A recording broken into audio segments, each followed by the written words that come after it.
welcome to this week's video. For this week, I will be doing my book haul for the month of September. These are some books that is part of that shelf that I still need to show you guys. So we took a bit off there, and we're going to be showing them off to you today. So let's just get started. We will be showing them off and reading the back blurbs for you, and yeah, so let's get started. We have first The Alice Network by Kate Quinn, who I believe wrote The Rose Code, which didn't work for me, but I'm still willing to give her another shot. And this is the blurb. 1947. In the chaotic aftermath of World War II, American college girl Charlie St. Clair is pregnant, unmarried, and on the verge of being thrown out of a very proper family. Fun fact, I actually am not a fan too much of male sort of names for females. Like if you name a girl, like for example, like Stevie Nicks. Stevie, not that much of a fan. Jamie for a girl, not that much of a fan. The one exception is Charlotte being shortened to Charlie. I don't know why. It's illogical, but I don't mind that.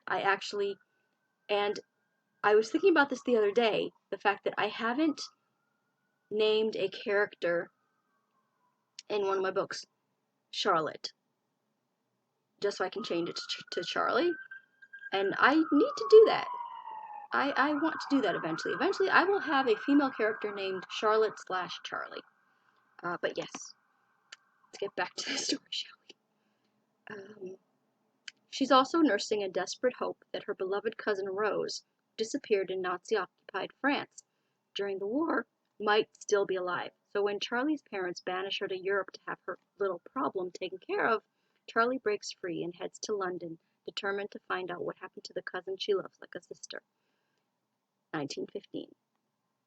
A year into the Great War, Eve Gardner burns to join the fight against the Germans and unexpectedly gets her chance when she's recruited to work as a spy. Sent into enemy-occupied France, she's trained by the mesmerizing Lily, codenamed Alice, the Queen of Spies, who manages a vast network of secret agents right under the enemy's nose. 30 years later, haunted by the betrayal that ultimately tore apart the Alice network, Eve spends her days drunk and secluded in her crumbling London house.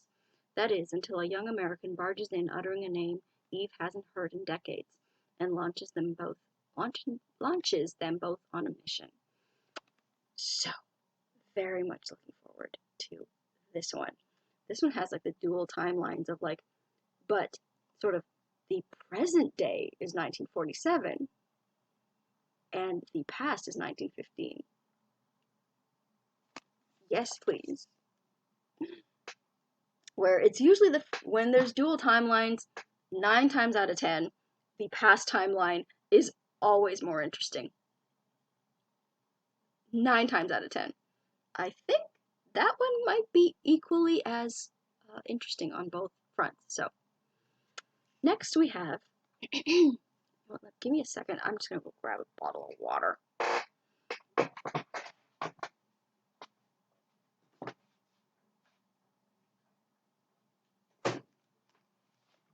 Because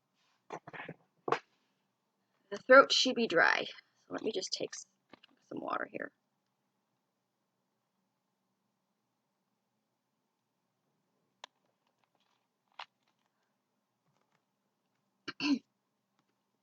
Okay, next we have Josephine Cox, Living a Lie. And again, Josephine Cox has not grabbed me for the most part, but I keep wanting to try her. Because again, she writes these like epic family saga type things about like women like overcoming odds, and usually set in Great Britain. So Okay, we're right into it. In 1975, Lucinda Marsh throws herself in front of a speeding train, leaving her 12-year-old daughter Kitty alone, confused, and abandoned, save for a violent father, a selfish aunt, and her childhood sweetheart, Harry Jenkins.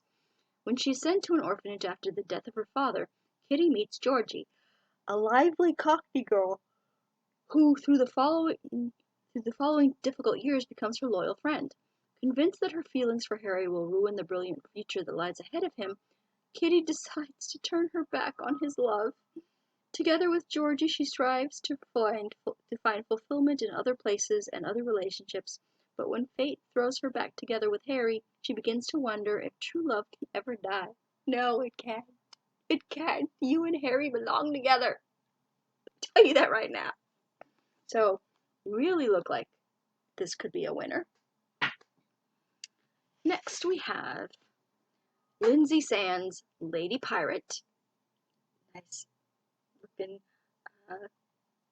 sassy romance. Any insert? No, how dare you. Valerie, a moment. Valoree.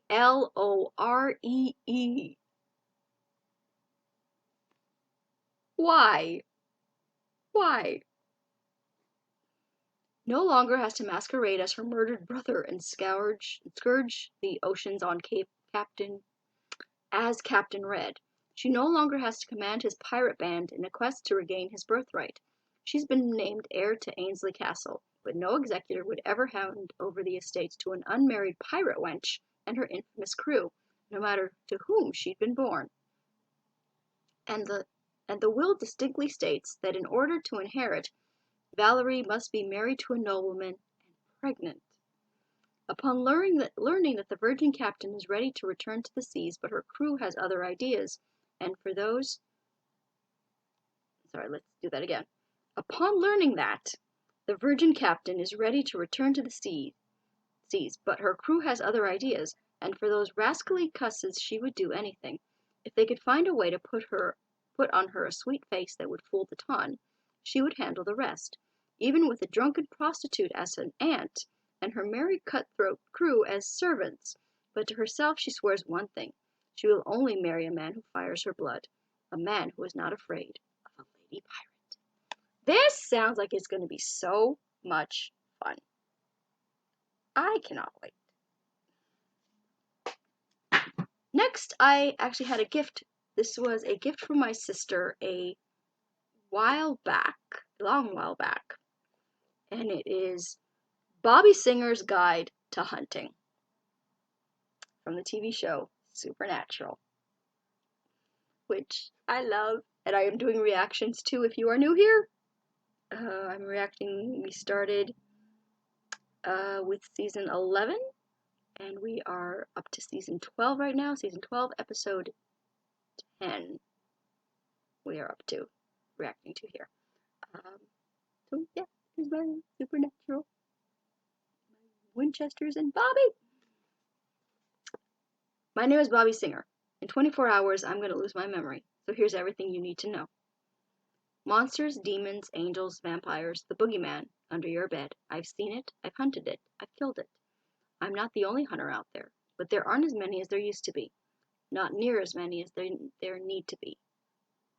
I've learned everything I can about every damn critter that walks, crawls, or flies, and I'm not going to let that all be for nothing. I'm not going down without a fight. I'm not letting everything I've learned disappear, so that's what you're holding in your hands. Everything I know. Anything that'd be useful for Sam, Dean, and the hunters that come after me. It's a guide to hunting. It's a guide to me. My last will and testament. Ya idiots. Oh, my Bobby. So, looking forward to that. Next we have The Plum Tree by Ellen Marie Wiseman.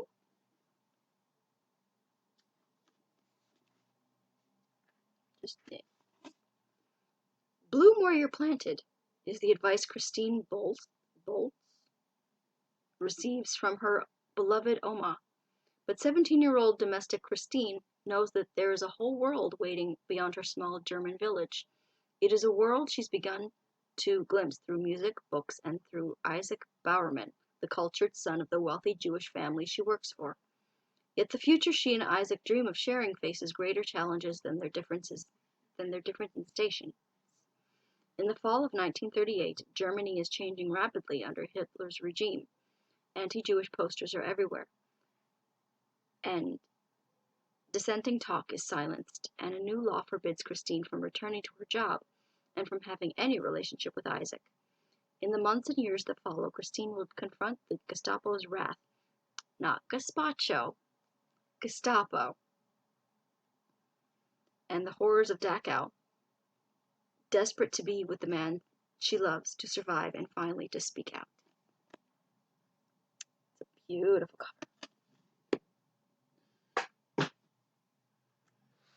Next, oh, this one's a little, oh yeah, this one I got at the Dollarama, and it's a little damaged, but that's okay.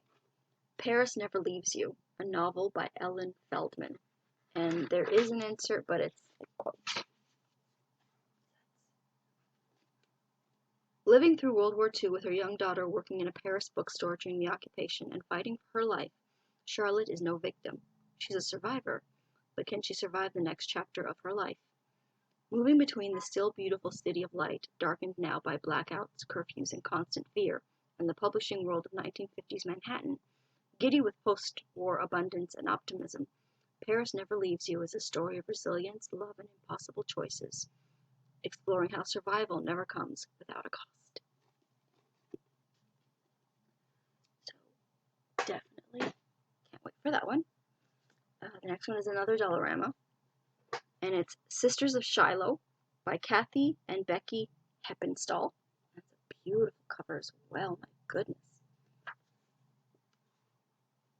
Before joining the Confederate Army, brothers Joseph and Thomas were actually sisters, Josephine and Libby. But that bloodiest battle, and oh, I know the word, but I'm tripping over it. Antietam.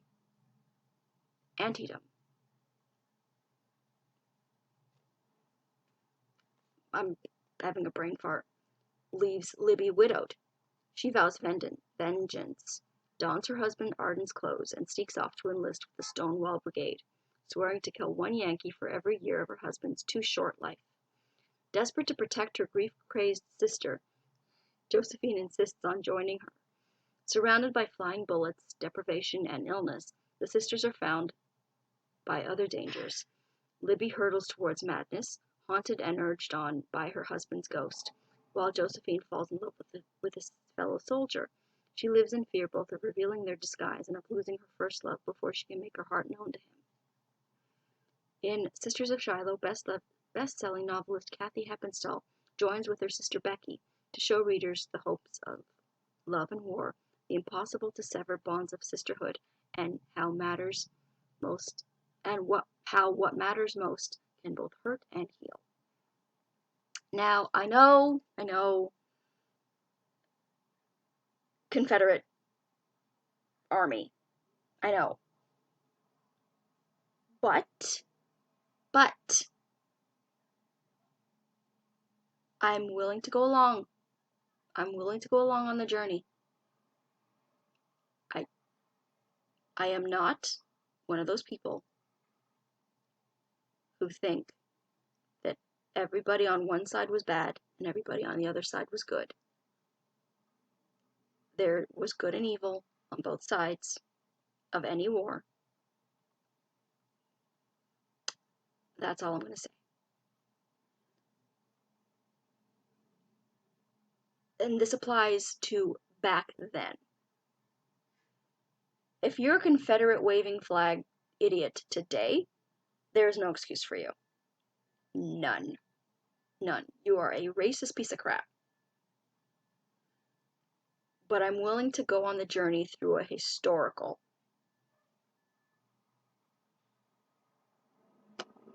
So that's that. Next, speaking of, tossed it, and the next book is called The Toss of a Lemon by Padma, oh, I'm so sorry, Padma Viswanathan. I'm so sorry. But the toss of lemon. And this was at the Dollarama as well, despite what this price sticker says. Sivakami was married at 10. Sivakami was married at 10. Jeez. Widowed at 18 and left with 2 children. According to the dictates of her caste, her head is shaved and she puts on widow's whites. From dawn to dusk, she's not allowed to contaminate herself with human touch, not even to comfort her small children. Oh my God! Sivakami dutifully follows custom, except for one defiant act. She moves back to her dead husband's house to raise her children.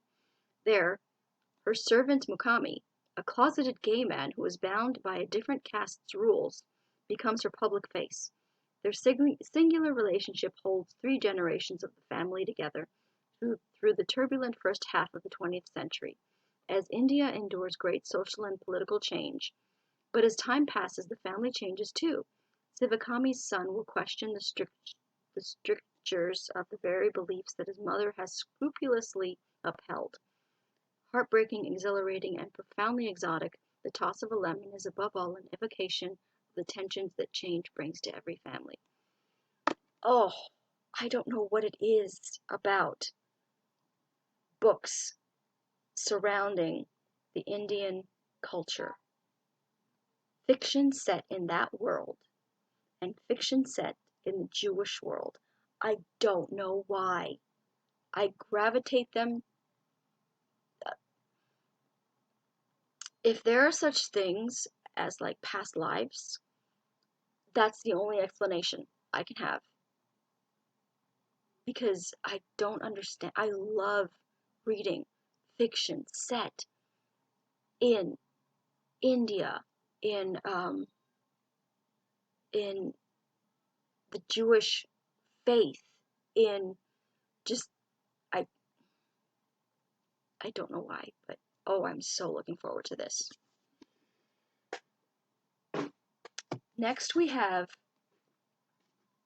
also another Dollarama, and I nearly squealed when I found this book because it is by Karen White. And the only Karen White that I had read and absolutely adored, one of my favorite books of all time, was The Lost Hours by Karen White, and it is there on my keeper shelf. On my keeper shelf. And my Dollarama had another book by her, and it was The Night the Lights Went Out. And I don't know if this one is going to affect me emotionally the same. I'm predicting not, but I'm just willing to read another book from her because I loved The Lost Hours so much. Recently divorced Marilee Talbot Dunlap moves with her 2 children to the Atlanta suburb of Sweet Apple, Georgia. That's the night that the lights went out in Georgia. If you know the song, you know the song. When an anonymous local blog starts dishing about her failed marriage, Marilee finds some measure of peace in town matriarch Sugar Prescott.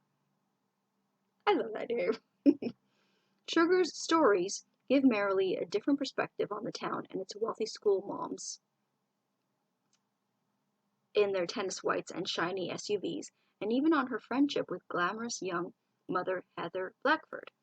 In a town like Sweet Apple, where sins and secrets are as likely to be found behind the walls of gated mansions as in the dark woods surrounding Marilee's house, appearance is everything.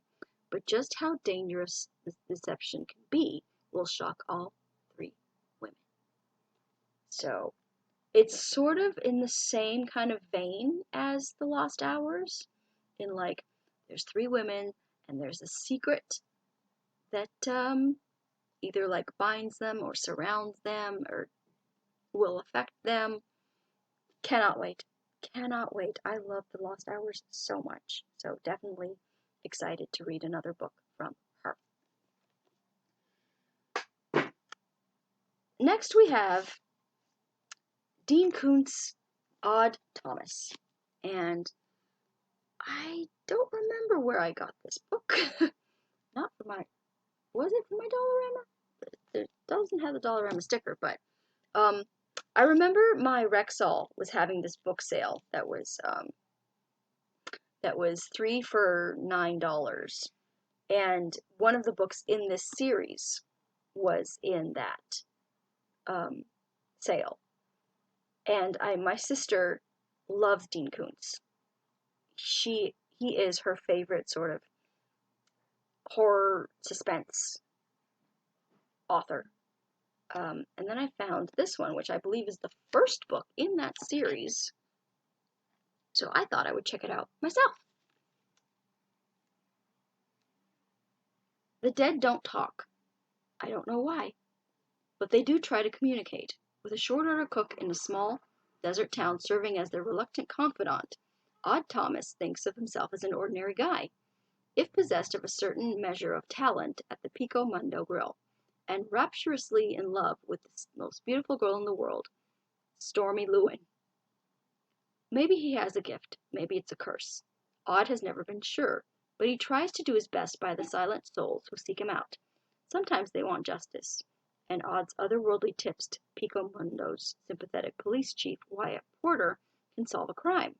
Occasionally, they can prevent one, but this time it's different. A mysterious man comes to town with a voracious appetite, a filing cabinet stuffed with information on the world's worst killers, and a pack of hyena-like shades following him wherever he goes. Who the man is and what he wants, not even Odd's deceased informants can tell him. His most ominous clue is a page ripped from a day-by-day calendar for August 15th. Today is August 14th. In less than 24 hours, Pico Mundo will awaken to a day of catastrophe. As evil coils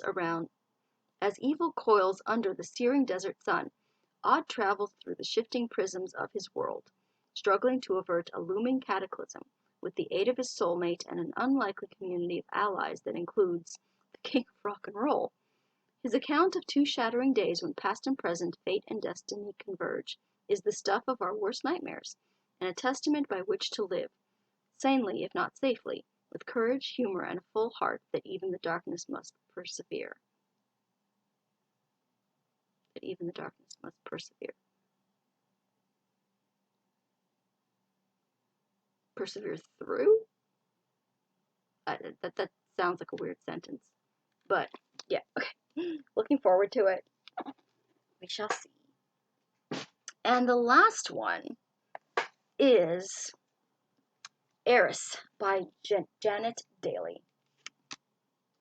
And Janet Daly writes, she's mostly known for like her Calder series, her Calder Ranch romance series, but occasionally she branches out, or sort of in the past, she has done sort of kind of like epic saga romance books and sort of like epic family saga books. So this is Heiress by Janet Daly.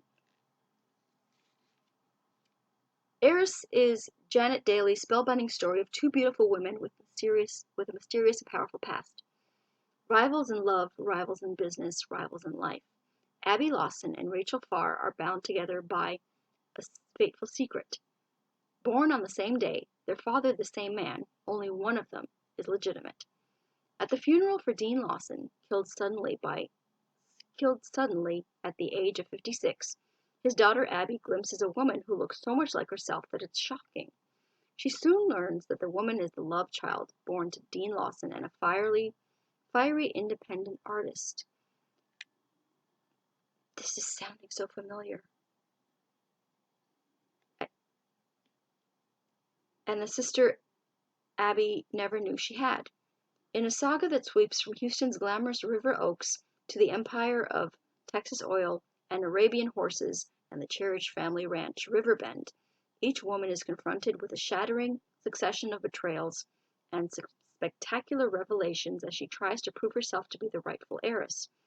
At stake are the family estate and its famous Arabian horse farm, the family fortune, and the Lawsons' position in the Texas aristocracy, and the true claim to their father's love.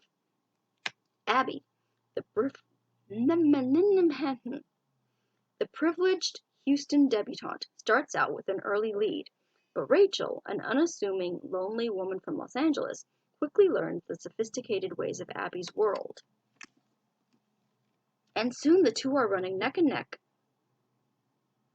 neck-and-neck race, one whose stakes are higher than either could have imagined. An emotional steeplechase of passion and power, Heiress follows the life of each sister as she is challenged by the extraordinary and vibrant men in their lives. Rachel, by Lane Canfield, Dean's oldest friend and the executor of his will. Oh, an older man. We like it. And Ross Tibbs, the country singer and songwriter who becomes a star. Oh, so shown between two men, okay. And Abby by McCrae Wilder, the brash and irresistible oil wildcatter. With her meticulous research and eye for detail, Janet Daly sweeps us into the historical and contemporary allure of a particularly American landscape that is Texas, setting her story against the backdrop of its volatile oil industry and the equally exciting international business of importing, breeding, and racing Arabian horses, a passion that Abby and Rachel share in the arena of their fiercest competition. Heiress is a compelling saga of romance and jealousy, with characters as strong as the forces that shape their destinies. This vivid, penetrating novel of women's lives and men's loves, in which only one sister can claim the legacy that truly marks her as the heiress, is Janet Daly's finest work. So, that is The Heiress by Janet Daly. I believe Janet Daly passed away a few years ago, so that's sad. This one was written in, let's see,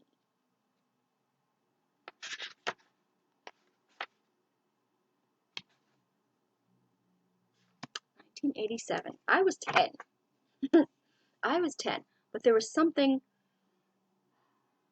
familiar sort of about this book that I wonder if I've read it when I was younger, or if I've just read books sort of like that, with like two women kind of like fighting for the legacy and that they're actually like related, or like besides Garden of Lies by Eileen Gouge. Besides that, I've read books like this before. I don't know if I've read this one exactly, so maybe that's why it sounds familiar to me. So looking forward to that. So, also, we have a new giveaway this month for those of you who would like to be entered. This month we are giving away a paperback copy of Diana Gabaldon's The Scottish Prisoner. So, if you would like to be entered to win The Scottish Prisoner, all you have to do is leave me a comment in this video that you would like to be entered. For those of you who don't know, this is, I believe, this is a Lord John book, which I enjoyed. Again, not really into the Lord John series, but I enjoyed this one because this one was about our Jamie Fraser from Outlander. He is the Scottish prisoner, and this is his time that he spent with Lord John Grey. So, a captivating return to the world Diana Gabaldon created in her Outlander and Lord John series. The Scottish Prisoner is a masterpiece of epic history, wicked deceit, and scores that can only be settled in blood. London, 1760. For Jamie Fraser, paroled prisoner of war, life is coming apart at the seams. In the remote Lake District, where he's close enough to the his son he cannot claim as his own. Jamie's quiet existence is interrupted first by dreams of his lost wife, then by the appearance of an erstwhile comrade still fighting to rally the Irish.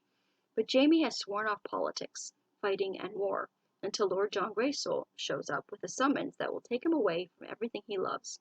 Again. Lord John is in possession of explosive documents that expose a damning case of corruption against a British officer. But they also hint at a more insidious danger. Soon Lord John and Jamie are unwilling companions on the road to Ireland, a country whose dark castles hold dreadful secrets, and whose bogs hide the bones of the dead. So, if you would like to be entered to win Scottish Prisoner by Diana Gabaldon, all you have to do is comment down below. And there's a caveat to that. If you have won a book in the last 3 months, don't enter. Let other people comment and sort of like get a chance to enter. That's the only stipulation. But yeah, so if you would like to win, by all means, leave a comment in the comment box, and that is going to be it for this video. Follow me on Twitter at twitter.com/authorejamie. Like my Facebook page at facebook.com/authorejamie. And I will talk to you guys next time. Bye!